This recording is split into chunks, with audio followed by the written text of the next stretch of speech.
So good. So I would like to begin by thanking the organizers, especially Nikolai, for having me here, not just today, but it's the third successive time as we still miss Alexander. So today for my talk, for a change, I'm not going to speak about Nammāḻvār's verses, but rather on verses about Nammāḻvār. So Nammāḻvār, as we all know, is a very important figure in Tamil literature. He has composed around 1,300 exquisite verses, but he's also a towering figure for the Śrīvaiṣṇavas, for he gave them what they call the Tamil Vedas, the Vedas into Tamil. He's therefore part of their teacher's lineage, being the first Acharya, human Acharya, actually. So throughout the second millennium, especially at the beginning, there was a flurry of literary production around his ideas about various theological notions like devotion, surrender, and so forth. But there also came to exist works about him as a great devotee, as a matchless poet, and so forth. And part of the reason, I think, is because of the rise of Tirukkurukūr, Nammāḻvār's birthplace, as a center for Tamil scholarship, perhaps around the colonial period. I'll be using a lot of maybe and perhaps because this is work in progress. So whatever conclusions I draw here will be preliminary, none of them final. So I'm hoping in this paper to map this evolution of the perception of Nammāḻvār by not just the Śrīvaiṣṇavas, but beyond them, and also his growing importance in the Tamil literature of the second millennium.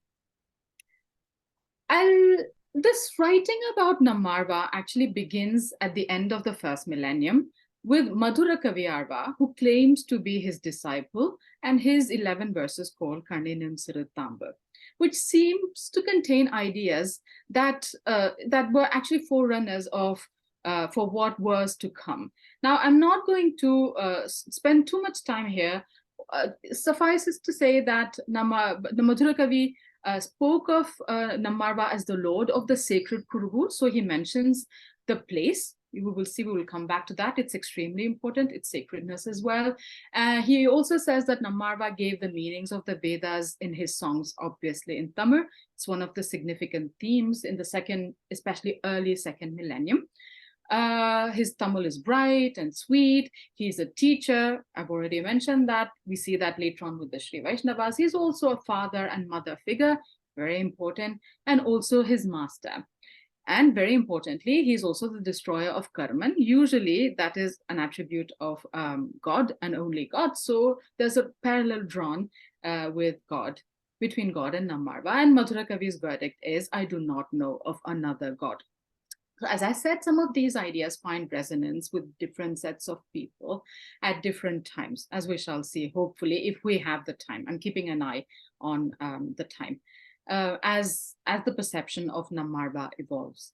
So I have three broad categories of works here, which sometimes overlap, that deal with Nammāḻvār.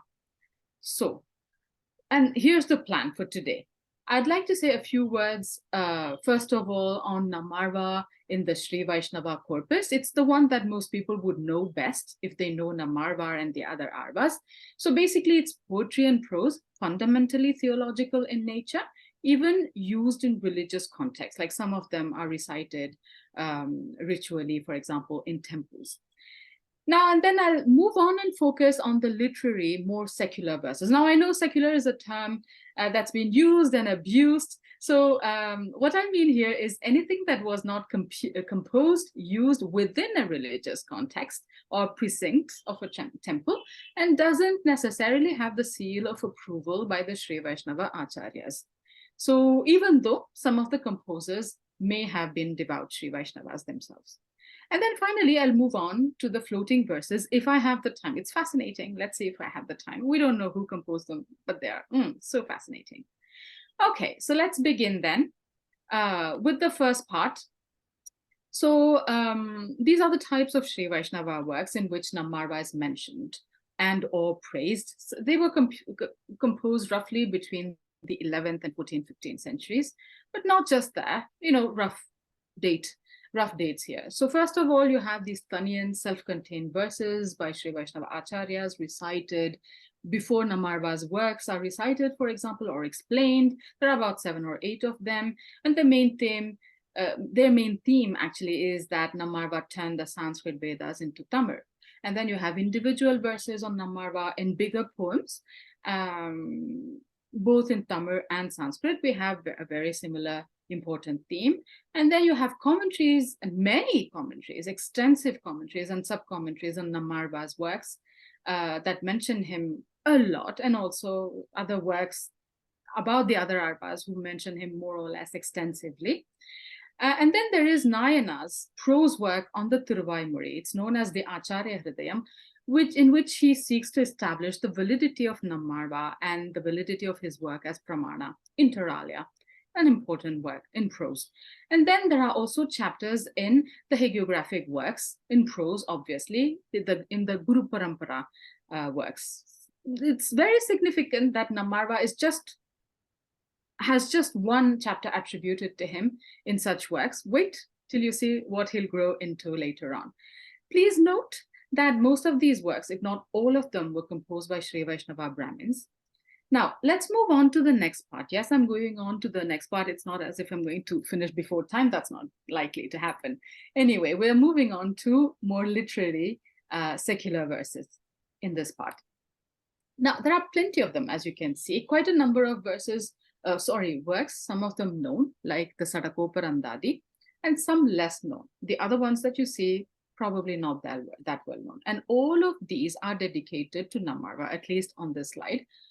And many belong to the Citrilakiam, the minor genres in Tamil. For example, there's a tālāṭṭu, lullaby, dedicated to Nammāḻvār, and other minor genres like the Pallu, Kovai, etc. And also the Purana genre that is adopted to tell the story of Nammāḻvār or to speak of the glory of his hometown, for example.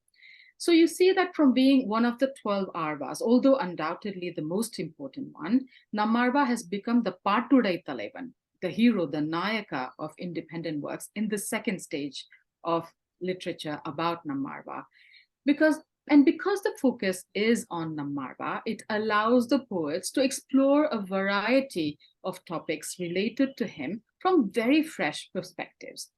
As these poets also begin to see the man behind the saint poet and the teacher. Of course, they also do that, but there are other perspectives. And that's how this formidable teacher is also seen as a child that one needs to sing a lullaby to, something that is not necessarily necessary for the purposes of the Śrīvaiṣṇava acharyas. Their intention and purposes are quite different. Now, in these verses, for example, some of the verses in these works, his parents are mentioned too. So I feel that there is a conscious effort to humanize Nammāḻvār. But at the same time, this kind of work, as we know, tālāṭṭu or Pillai Tamil, which maps the childhood activities of a certain person, initially were dedicated to gods like Krishna. So these poets are placing Nammāḻvār on par with God, as we shall see later on, while also seeing his human side. So it's very, very, very interesting. And we shall see that when we deal with the floating verses, if we have the time, that the divinization process is well in progress already from the 15th century onwards. There's much more happening in these works, in this corpus, which I discovered not long ago. So I need to work a bit more on this material before I'm able to say more. But I've already found quite interesting things. So another important thing that I wish to draw your attention to is the sheer number of verses dedicated to Nammāḻvār. So I have been able to count at least 2,000 plus verses. I have given the verses here in red. And there are some works like the Tirukkurukūr. I'm not sure, I don't have an edition. There are probably editions, there are probably bits and pieces published here and there, which contain more than 2,000 verses.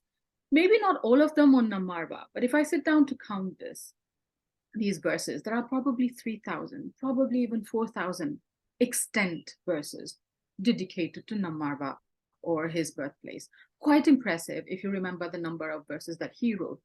twice, 3 times the number of verses that he himself composed. And my list is not even complete, as I discovered new works very recently. And each time I Google, I find new works by him. Not always, unfortunately, they're published or the editions are not available. And some of these poets, apparently were born in Tirukkurukūr, and that's very important. It's also known as Āḻvār Tirunagari, Tirukkuruhai, different names for the same place. As you can see in yellow are these people who come from Āḻvār Tirunagari, and according to a document, all these stars here, all these works were composed in Tirukkurukūr. So there's something definitely linked between the Nammāḻvārean literature and Tirukkurukūr, his hometown, which he mentions in his work at the end of every decade, actually. So there are further works here, undated, unverified works. So yes, I'll need to find editions if possible and sit down and work more on this set of verses which deal with him or his hometown. And then there are also verses dedicated to him in grammatical works, for example. Also, I have seen a handful of invocatory verses composed for the sake of printed editions of some works. So if somebody is publishing some work, either on Nammāḻvār or something else, he probably asked his friend poets to compose verses, invocation verses, and those people compose verses. God knows how many of them exist. So I'm yet to calculate the number of verses dedicated to him in such works. Some of them are very popular, like the Māṛaṇ Alankaram, etc., Alankaram works, grammatical treatises, etc., that use Nammāḻvār and that write about Nammāḻvār when giving an example from some Alankara rule, for example. I haven't explored them in any detail, so I can't say more on these texts before somebody asks me a question on that.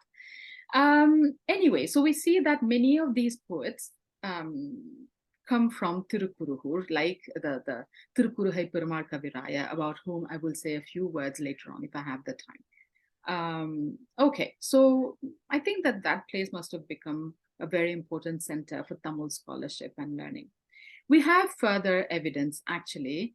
I have found this, for example, in the edition of Tirukkurukūr Mahirmaran Pavanikuram. The writer of the preface says that there is evidence in one of the manuscripts, in the Guru Vanakkam to be precise, of many scholars, Tamil scholars, who lived during the time when this poem was composed. And that was around the 18th century. I need to dig further. Anyway, I found also this document, which was published by a religious head, which lists works that were apparently composed in Tirukkurukūr by people who were born there or not, it doesn't say. So clearly Tirukkurukūr was a very important center for Tamil learning. And I'll say a bit more about this because, of course, if you're going to write about, if you're a scholar and you can write about anything, you probably would write about your own place and the star of your hometown. And in this case, it's Nammāḻvār. And there is another reason, which I'll come back to in a minute. There are apparently Koil Pulavas. There were lineage of Koil Pulava, meaning temple scholars, temple poets in Tirukkuruhai. And they were not all Brahmins. They were also non-Brahmins. In this case, I'll take the example of Tirukkuruhai Perumal Kaviraya. His father's name was the same because his role was the same. He was born as Sadayan, clearly a Shaiva name. He clearly says that he belongs to the Velalar caste, which people believe was also Nammāḻvār's caste. So these people were scholars, not just Brahmins, but non-Brahmin scholars from this place, which was this center of scholarship was linked with the temple till very recently, probably even now in some places. The temple was the center of education and culture. So not reserved just for the Brahmins, but also the other people who became erudite Tamil scholars. And when they had the choice to write, they wrote about Nammāḻvār, not just because he's the star of their temple towns, but also probably, not just because also obviously he was an excellent Tamil poet, but also they believed that he belonged to their caste. He was probably their ancestor, according to them. I find this extremely fascinating. But as I said, I need to dig into this further. Okay, what else can I say about this? Maybe before I move on and say more things, we should read a verse This is one of my favorite verses, and it comes from the perspective of Sangam poets. I will tell you a story. I've spoken for 15 minutes. I'll do just like Jean-Luc. I'll tell you how much time I have been speaking for.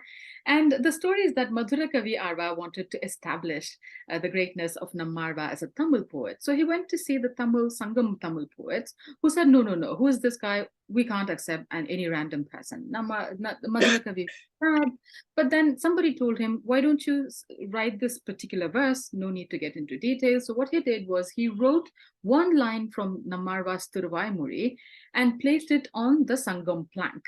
And what did the Sangam plank do? It toppled all the poets into the water, and Nammāḻvār's one line stayed up.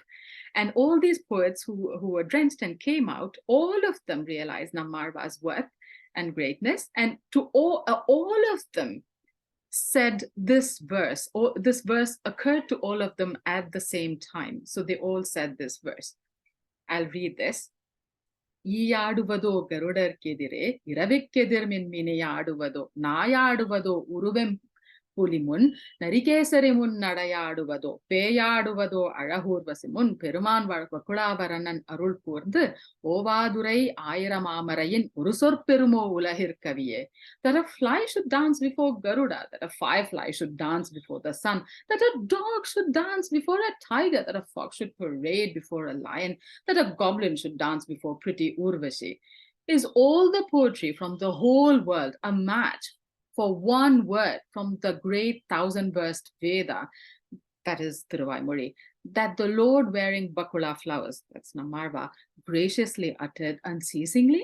Now, such a fascinating, imaginative, I think visually appealing way of conveying the superiority of Nammāḻvār and his verses. I think all these verses actually are quite as fascinating. Unfortunately, I have to move on to the last part, which is equally fascinating, I'm promising you. So this is about Nammāḻvār in the floating verses. There are a handful of verses that came to my notice, and I'm sure there are plenty more out there. So if any of you come across such verses, please send them to me. Now, the thing is, these verses seem to be anonymous because they're often quoted, without any sources. So, but the thing is, they could be part of a bigger work that's probably is extant or not extant. It's very hard to trace unless we have e-texts of all these works, which we don't. So I just presume that these are floating verses. Now let's have a look at one such example.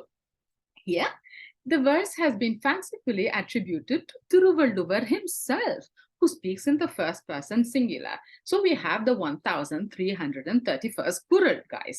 So he says the threefold Tamil of the short ascetic, that is Agastya, who's known as the creator of Tamil, the father of Tamil, and my Kural, he says, are the children of Nangai's little ascetic, Tiruvāimuri.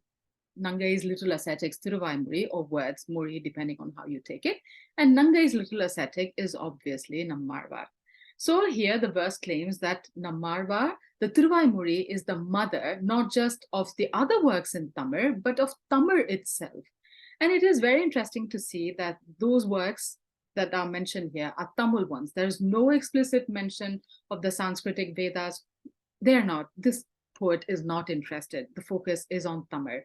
So Nammāḻvār's identity and poetic prowess is linked with Tamil, which is also something that is found in such other verses, if you have the time, which we won't, to read and discover.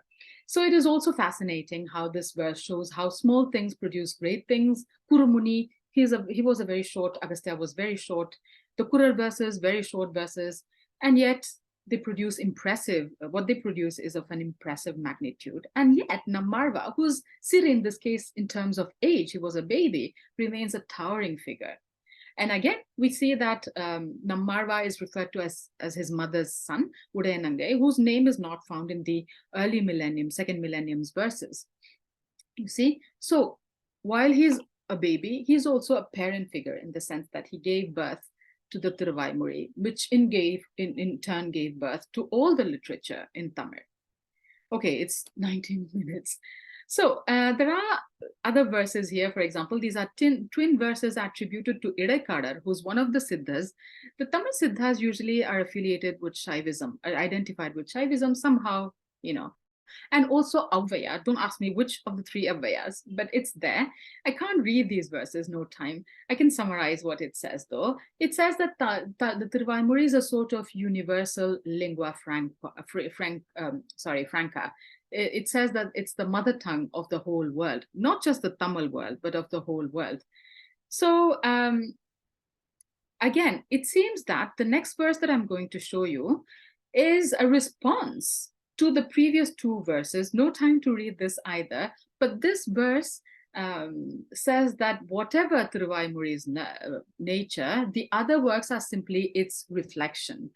Okay, so it could be the words of a child or even the mother tongue. Everything is actually a reflection of the Tiruvaimuri. So you see the greatness of Nammāḻvār's work in Tamil. Now, in this verse, for example, again attributed to a Sangam poet, it is said that the depth of the ideas found in the Tiruvaimuri can only be fully understood by Nammāḻvār himself, Narayana, and his wife Śrī. So here Nammāḻvār is placed on par with God himself, although not claimed to be the same as God, not yet. Here again, Nammāḻvār is perceived both as a parent figure, but also as a child. He's known as Kari's child. The father's name is Kari. And funnily, the epithet that is used for Kari is Tamil Kari. So although Narayana, Śrī, etc. are mentioned, there's no mention of anything Sanskrit, and the verse is rooted in Nammāḻvār's Tamilness very firmly. Okay, another verse, if I can just move on.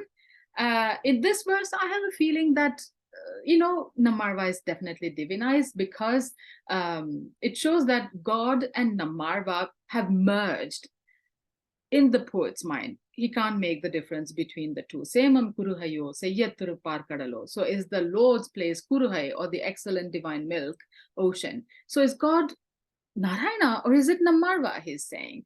So very interesting. And what happens in another verse, at some point, he probably even replaces God. So in this verse, the devotee solely focuses on Nammāḻvār. Narayana is nowhere to be seen except in a very oblique way. So has the Āḻvār been replaced? Has he actually replaced God in the poet devotee's mind, whoever it was? Well, of course, the Śrīvaiṣṇavas equate Nammāḻvār with God's feet. So worshipping him is akin to worshipping God's feet.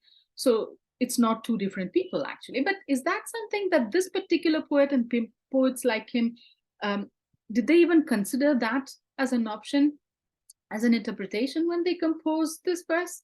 I'm not too sure. Okay, now the town of Nammāḻvār, we saw how it became very important. There are many floating verses that speak of the greatness of Nammāḻvār's town. This fascinating verse, for example, just like the Āļvārs revered the places where God stayed on this earth, similarly, these devotees of Nammāḻvār also considered his birthplace as sacred, not because of the temple of Narayana there, but because it was the birthplace of Nammāḻvār. So here's a nice verse attributed to Karuvur Sittar, another Sittar.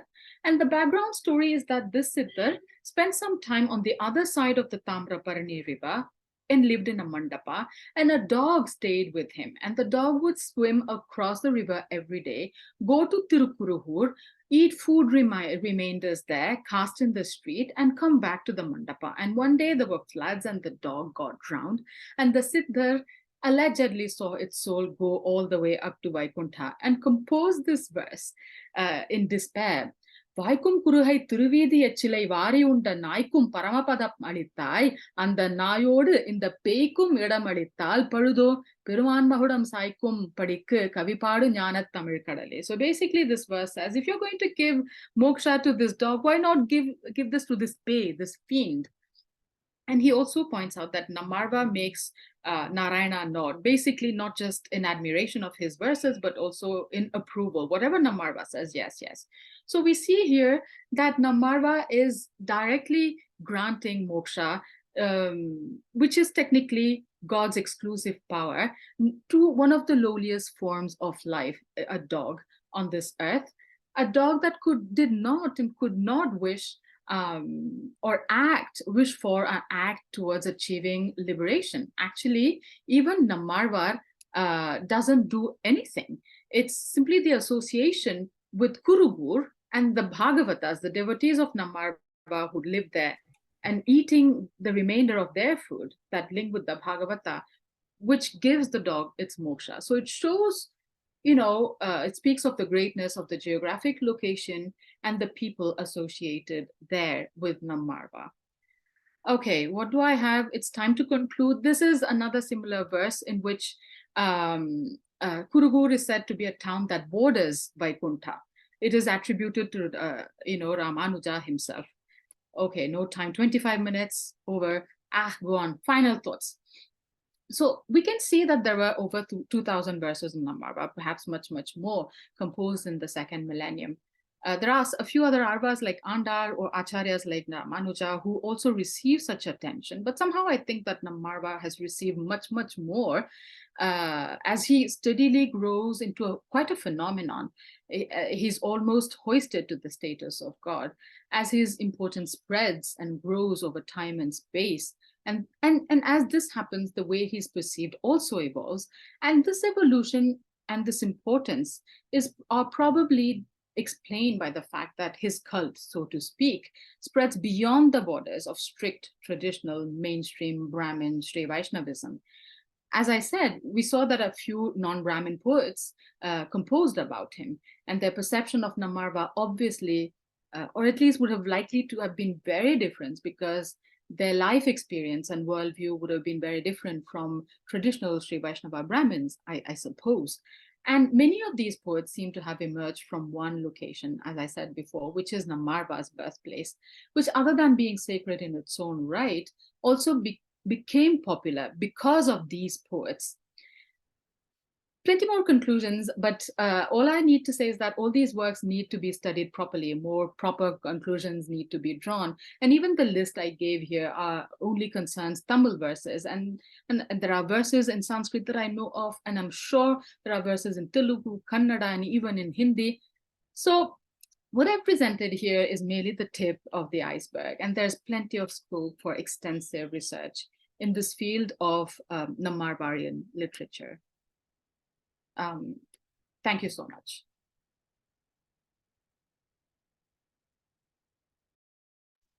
Thank you. Thank you very much. Questions, please? Can I start with a brief one? Yes, please. Okay, thank you for that presentation, Akka. I have a question, which is, what does Kurukūr mean? What does Kurukūr mean in the word Kurukūr? It's a very interesting question, because Kurukūr, obviously, I would have thought it's a heron.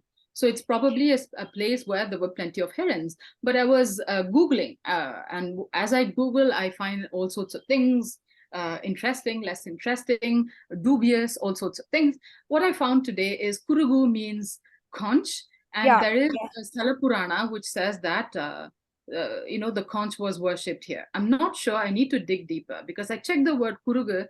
It doesn't mean conch. One of the meanings, however, is bracelet or bangle or something like that. And we know that valai originally came from conches. So I don't know if there's a link between that and Kurukūr. I need to dig into that. So I would have thought so far that Kurukūr is simply Kurukūr. It comes from heron. It's a place of herons. But yeah. Okay, thank you. I'll be dealing with Kurukūr in my presentation, so I thought better to ask now than to be caught there.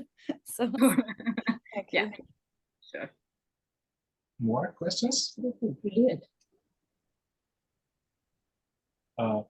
I have a small question. I'm now convinced that Nammāḻvār is such an operating person in the Tamil literature and beyond. It was very unexpected to meet his name in the context of late Bharanese, for instance, or in the context of Siddha literature, which is outstanding. Can you compare him with anyone else in Tamil literature in terms of popularity? Of this kind of verses, like, did you have a chance to compare? I don't know how can it be compared, but like number of maybe Manika Vasagar or Tiruvallur or someone else, or maybe you have some impression that there are comparable figures in Tamil, probably who would go also beyond the religious community they belong to. Well, the thing is, I didn't even know that Nammāḻvār had this kind of popularity that went beyond the Śrīvaiṣṇava realm. So it was a surprise even to me. So I'm still drowning in this literature and trying to figure out what's happening. So I'm not sure I know if any other figure has this kind of popularity. Tiruvallur, definitely, but like, it's not, is it actually comparable? Because in the sense that Nammāḻvār is extremely important among the Śrīvaiṣṇavas. He is worshipped in the temples. He's enshrined. His words are the Vedas. Did Tiruvallur have this kind of religious importance, which then moved beyond the religious sphere? I'm not sure. Nammāḻvār, definitely. It happened with Nammāḻvār. So that's why I mentioned Āṇḍār and Ramanuja. They definitely have this kind of literature dedicated to them. But did they go beyond the Śrīvaiṣṇava realm? That's something I need to explore. I'm not that sure. So I think Nammāḻvār is quite something. Especially perhaps because he was known as it's I think many reasons came and they were joined in one spot, that was Kurugur. Nammāḻvār was said to be a lower caste person, an extremely important poet, so his poetry was well known in the second millennium, and he was from Kurugur. Kurugur also happened to be a place where there were Tamil scholarly activities, and there were people who were non-Brahmins, who also were Tamil scholars. You see, all these came together to produce this massive literature on Nammāḻvār. And I'm not sure the same thing happened with the others, but then I don't know. So I haven't had the occasion to look into the others. Māṛaṇikavachakar, I'm afraid I barely know anything about him. I've read some of his poetry, but I don't know how he was received, how his poetry was received. I know it's very positive, but I don't know anything more than that, unfortunately. Thank you. But thank you for that interesting question. Thank you. One more question from Dr. Gautam Chakrabarti, please, online. Unmute yourself. Yes. Thank you so much, Nikolai and Tatiana. Thank you so much, Sukanya, for that wonderful presentation. I have to rush, but I didn't want to miss your presentation. And this question comes from the discussion between Nikolai and you just now. So I was wondering throughout your presentation if these tropes and rhetorical devices and nature tropes in the sense of flowers, fruits, and so on, specific locations, topoi, specific topoi also. Do you think the popularity of these figures or these tropes or topoi, given the fact that they jump caste barriers also, do you think this could have made them also popular amongst Shaivites? This is coming from a Shaivite, so I'm just wondering if this jumps the Śrīvaiṣṇava Shaivite divide. I mean, the tropes are there already in the original Tamil verses of both the Shaivas and both the Nayanmars and the Āļvārs. So, and actually the Shaiva poetry of the Nayanmars slightly predate the Āļvār poetry as well. So these tropes, natural tropes, exist in both poetries. So I don't think, I mean, these poetries, influenced each other. So it's very likely they also in the second millennium, they influenced each other, but I don't think it's a specifically Vaishnava, Śrīvaiṣṇava thing that got into Shaiva literature. It's probably something perhaps particularly Tamil that went beyond the Tamil land, this description of the location, because the sacred space is something very, very important in the Tamil mind already in the Sangam period. The worshipping of a place because it is sacred, is already there in the Sangam literature.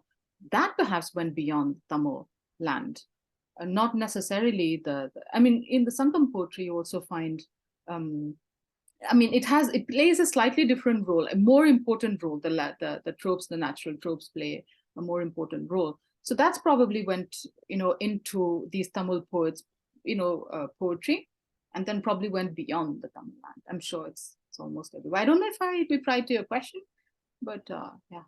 Yeah, thank you so much. Nikolai, if I may just add very briefly a point, if that's okay. Thank you. Yeah, you did, absolutely. Which makes me wonder if you say that this is very specific to Tamil poetry, Tamil poetic tradition, so to speak, this rootedness. sort of this geospatial, the sacralization of a geographic space. So as a greenhorn to Tamil studies, but an enthusiast, I was wondering if this, like one of the major features of almost all Indic language, Indic religio-philosophical traditions is geosacrality, right? So we sacralize certain points in certain places, certain objects, trees, and so on and so forth. Do you think this there is research on, or are you looking at whether this is a sort of ideational migration or noetic migration that happens from south outwards, or is this something? I mean, I know this origin question is very problematic, but it is extremely problematic, and I don't think it's reserved only to the Tamil, and I'm sure half a dozen world cultures and literatures have this. So I'd rather not say anything. If anything, I mean, the sacrality of the space is something that is extremely linked with the human beings since the beginning of time. So I wouldn't go to the extent of saying that the Tamils came up with this idea and then it moved on towards the northern parts of the subcontinent. What I would rather say is it is there in very early Tamil literature already. And it grew in importance with the Āḻvārs and the Nayyans, which probably in turn also influenced the remaining, what we know as the Indian literature now. Yes, please. One more question. Please come here to be visible. I also want to ask one question. Thank you very much, Suganya, for your so beautiful presentation on Nammāḻvār. And my question is about his attitude towards other religious traditions. For example, as far as I know, out of 12 Āḻvārs of this tradition, yes, maybe I'm mistaken, but I remember that there was one poet, Saint Tirumāļvārean Āḻvār, who used the abusive words in his poetry, addressing other religions, yes, like Śrīvaiṣṇavas, like Buddhists, Jainas, and maybe he was famous for that. And what is about Nammāḻvār? What was his attitude towards the other representatives of the other religions? Yeah, okay. So this is, we are moving into the sphere of Nammāḻvār's literature rather than literature about him. And Tirumāṛisa, yes, if you remember, I gave a talk exactly on that topic in the first edition of the Dubyanski readings. Yes, well, Nammāḻvār is not quite like Tirumāṛisa Āḻvār. He simply could not be bothered about the other religions, etc. He was extremely busy loving God, pining for God, asking him to come to him, and then enjoying his company. And sometimes he also, gives advice to people, etc. But he doesn't focus so much on the others, not enough at least to go and criticize them harshly, like Tirumāṛisa Āḻvār does. And even Tirumāṛisa, you have a few verses here and there. He wasn't obsessed with the others either. None of the others were. Sorry, so this criticizing is not the typical feature of Āḻvār's poetry. Okay. No. I mean, I made it into a talk a couple of years ago because I thought this was interesting. Yes. But it's like Tirumāṛisa wrote about, I think, 210 or 20 verses. You probably will find 4 or 5, probably not even that many, which mention the other, religions. So when people mention those, usually it's because they stand out. Those verses stand out. So we speak about them. That doesn't mean that the Āḻvār was particularly fanatic and all that. Not really. Like Thondaradipudi Āḻvār also says a couple of things like that about the Jains and the Śrīvaiṣṇavas and the Buddhists. But it's out of, he's written 55, there are only a couple of them. And even there he says, only if they speak badly of Narayana should you react. So let's not brand them as fanatic and all that. No. Thank you very much. You're welcome. Thank you for your question. Yes, It's some please years come since I read that, but I wanted to add in answer to Maria that Nammāḻvār says that it doesn't matter whoever you worship. I can't remember exactly where this verse is, but the prayers of whoever you worship, the prayers finally reach Narayan. Yeah. I won't go to the extent of saying that he was very liberal towards the other religions and The verse I remembered from Nammāḻvār. we would have said, I mean, he's written so much that it's very likely that one of his All your verses, prayers or go to few of his verses probably said that. But my point is, he was more into devotion than into anything else.